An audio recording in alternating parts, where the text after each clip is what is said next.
మీరు 'వయసు పిలిచింది' సినిమా గుర్తుండే ఉంటుంది కదా! 'వయసు పిలిచింది'లో శ్రీప్రియ హీరోయిన్, మెయిన్ హీరోయిన్. అందులో కమల్ హాసన్‌తో కలిసి డాన్సులు చేస్తుంది, పాటలు పాడుతుంది. తర్వాతేమో బికినీ డ్రెస్ చేస్తుంది, స్విమ్మింగ్ డ్రెస్ చేస్తుంది. అంతా కూడా ఆ రోజు మార్కులంతా కొట్టేసింది శ్రీప్రియే అనుకున్నారు. కానీ ఒకే ఒక సాంగ్ వస్తుంది. ఆ సాంగ్ ఏంటంటే 'మబ్బే మసకేసిందిలే ఒక మంచే తెరగా నిలిచిందిలే.' ఈ పాట మీకు అందరికీ తెలుసు కదా! ఓ పక్కేమో సలీం మాస్టర్ డాన్స్ చేస్తూ ఉండగా, మరొక పక్కన కమల్ హాసన్, జయచిత్రతో పాటను షూట్ చేస్తారు. అక్కడ ఆవిడ ఎక్స్‌ప్రెషన్స్ యువతని చాలా గిలిగింతలు పెడతాయి. ముఖ్యంగా తన పండితో పై పెదవిని కొరికేటువంటి సన్నివేశం. ఆ రోజు ఆ సన్నివేశాన్ని చూసి యువత పిచ్చెక్కిపోయింది. ముసలి వాళ్ళు కూడా ఉర్రూతలూగిపోయారు. ఆ సినిమాలో ఆ పాట చిత్రీకరణ ఆ సినిమాకే ఒక హైలైట్.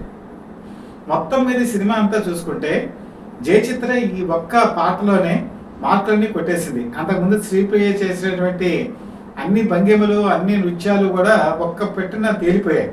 మొత్తం మార్కులన్నీ కూడా జయచిత్రకే వచ్చేసాయి. ఒక చీరలో ఆమె ఎంత అందంగా అభినయించాలో అంత గొప్పగా ఈ పాత్రలో నటిస్తారు. మిగతా క్యారెక్టర్ కూడా చాలా అద్భుతంగా ఉంటుంది. ఆ విధంగా జయచిత్ర అనేటప్పటికీ ఆ రోజుల్లో సినిమా ఇండస్ట్రీలో మిగతా హీరోయిన్లు భయపడేవాళ్ళు. ఆవిడ ఎక్కడో ఒకటి ఏదో ఒక సీన్‌లో ఖచ్చితంగా మార్కులు కొట్టేసి ఆ క్రెడిట్ అంతా తీసేసుకుంటారన్న ఒక భావన ఉండేది. దానికి ఊతం ఇచ్చింది కూడా అనేక ఉదాహరణలు ఉన్నాయి.